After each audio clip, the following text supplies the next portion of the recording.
ലോക്സഭാ തെരഞ്ഞെടുപ്പിൽ വയനാട്ടിൽ രാഹുൽ ഗാന്ധിക്കെതിരെ ആനി രാജ മത്സരിച്ചതിൽ CPI നേതൃയോഗത്തിൽ ഭിന്നത. പഞ്ചാബിൽ നിന്നുള്ള അംഗങ്ങളാണ് വിമർശനം ഉന്നയിച്ചത്. വിഷയം നേരത്തെ തന്നെ ദേശീയ നേതൃത്വത്തെ അറിയിച്ചിരുന്നതായി ആനി രാജ പറഞ്ഞു. പ്രിയങ്ക ഗാന്ധിക്കെതിരെ സ്ഥാനാർത്ഥിയെ നിർത്തുന്ന കാര്യത്തിലും ഭിന്നത.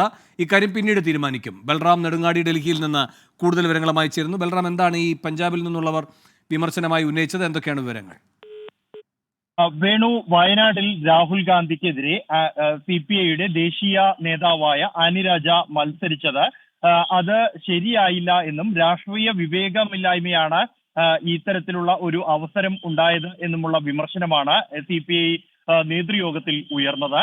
പഞ്ചാബിൽ നിന്നുള്ള അംഗങ്ങളാണ് ഇത് ആദ്യം ഉന്നയിച്ചത്. തുടർന്ന് അത്തരത്തിൽ മറ്റ് ചില അംഗങ്ങളും അഭിപ്രായം രേഖപ്പെടുത്തി. ആനി രാജയും ഈ കാര്യത്തെ ശരിവെക്കുന്ന രീതിയിലാണ് യോഗത്തിൽ സംസാരിച്ചത്.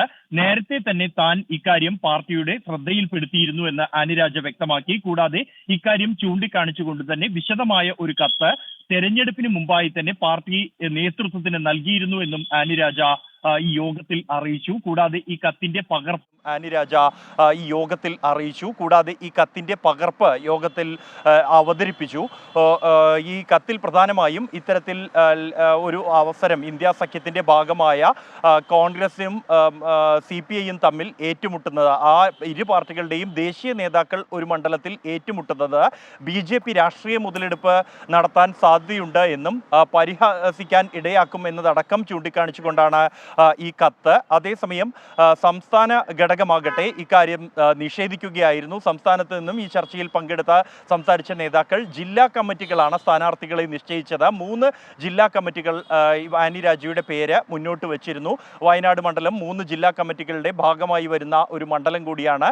അതുകൊണ്ട് തന്നെ കീഴ്ഘടകങ്ങളുടെ അഭിപ്രായം അനുസരിച്ചാണ് സ്ഥാനാർത്ഥിയെ നിശ്ചയിച്ചത്. ഒപ്പം തന്നെ ഇക്കാര്യത്തിൽ ഈ നേരത്തെ തന്നെ കോൺഗ്രസ് സ്ഥാനാർത്ഥിയെ നിശ്ചയിക്കുന്നതിന് മുമ്പായി തന്നെ CPI ആനി രാജയുടെ പേര് പ്രഖ്യാപിച്ചിരുന്നു.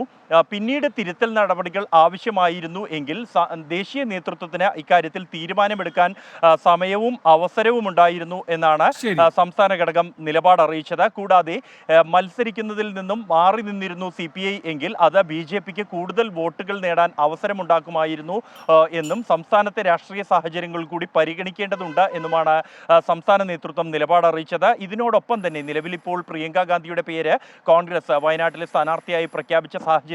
അതുകൊണ്ട് തന്നെ ഈ ഘട്ടത്തിൽ പാർട്ടി സ്ഥാനാർത്ഥിയെ നിർത്തുന്ന അടക്കമുള്ള വിഷയങ്ങളും ഈ ഉയർന്നു വന്നതായാണ് ലഭ്യമാകുന്ന വിവരം. എന്നാൽ ഇക്കാര്യത്തിൽ സമാനമായ അഭിപ്രായം ഇത് BJP വോട്ടുകൾ വർദ്ധിക്കാൻ ഇടയാക്കും. കഴിഞ്ഞ തിരഞ്ഞെടുപ്പിൽ തന്നെ BJP വോട്ടുകൾ സംസ്ഥാനത്ത് വർദ്ധിച്ചിട്ടുണ്ട് എന്ന കാര്യങ്ങൾ ഉൾപ്പെടെ ചൂണ്ടിക്കാണിച്ചുകൊണ്ട് തന്നെ ഇക്കാര്യത്തിൽ സ്ഥാനാർത്ഥി മത്സരിക്കേണ്ടതുണ്ട് എന്ന ഒരു നിലപാട് തന്നെ കേരള ഘടകത്തിന് ഈ വിഷയത്തിലും ഉണ്ട്. എന്തായാലും ഈ വിഷയത്തിൽ തീരുമാനം പിന്നീടായിരിക്കും ഉണ്ടാകുക എന്നാണ് നിലവിൽ ലഭ്യമാകുന്ന വിവരം. ഇന്നിപ്പോൾ ദേശീയ കൗൺസിൽ യോഗത്തിലെ ചർച്ചകൾ പുരോഗമിച്ചുകൊണ്ടിരിക്കുകയാണ്. ഈ നേരത്തെ തിരഞ്ഞെടുപ്പ് അവലോകനവുമായി ബന്ധപ്പെട്ട കഴിഞ്ഞ ദിവസങ്ങളിൽ നടന്ന ചർച്ചകളുമായി ബന്ധപ്പെട്ടുള്ള റിപ്പോർട്ട്, ഒപ്പം തന്നെ ആനി രാജയെ ദേശീയ സെക്രട്ടേറിയറ്റിലേക്ക് ഉൾപ്പെടുത്തിയ വിഷയം എന്നിവയ്ക്കെല്ലാം തന്നെ ഈ ദേശീയ കൗൺസിലാണ് അംഗീകാരം നൽകേണ്ടത്. ബൽറാം നെടുങ്ങാടിയാണ് ഡൽഹിയിൽ നിന്ന് വിവരങ്ങളുമായി ചേർന്നത്.